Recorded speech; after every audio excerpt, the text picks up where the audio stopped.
what I want to show you is what to do when maybe those tomato plants have gotten a little overgrown, they've gotten a little bit too tall to go into the ground the way that you normally would plant them.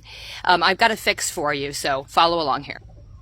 Okay, so these are my sun gold cherry tomatoes, and you can see they have gotten really tall in their pots, waiting for me to finally get them into the ground, and they're gotten a little, floppy, and they're starting to get their first, flowers on them, which isn't exactly ideal when they're still in a little 3.5-inch container.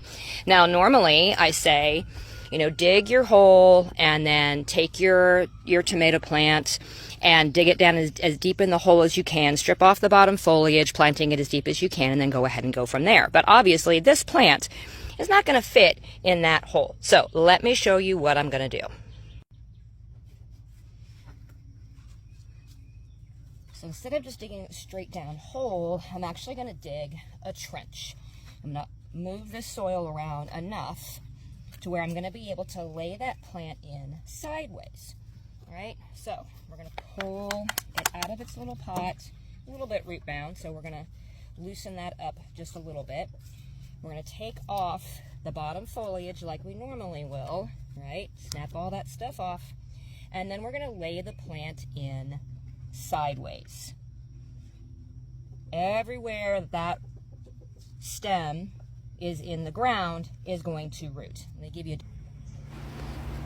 So now we just want to bury that plant, making sure that the root ball is covered with soil and that whole stem area is also covered with soil so it can properly root all the way across.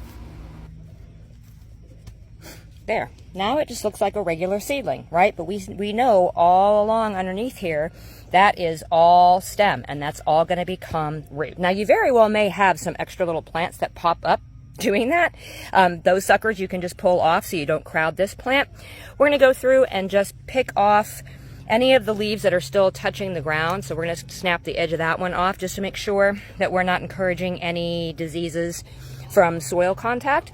But there you go. Very strict, very easy way to go ahead and get those plants in the ground and make sure that this is going to be nice and strong as it grows up.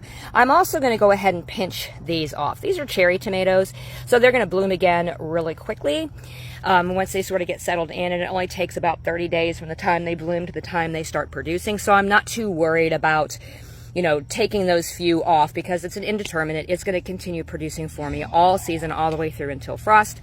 So there you go. Way to plant your late season tomatoes.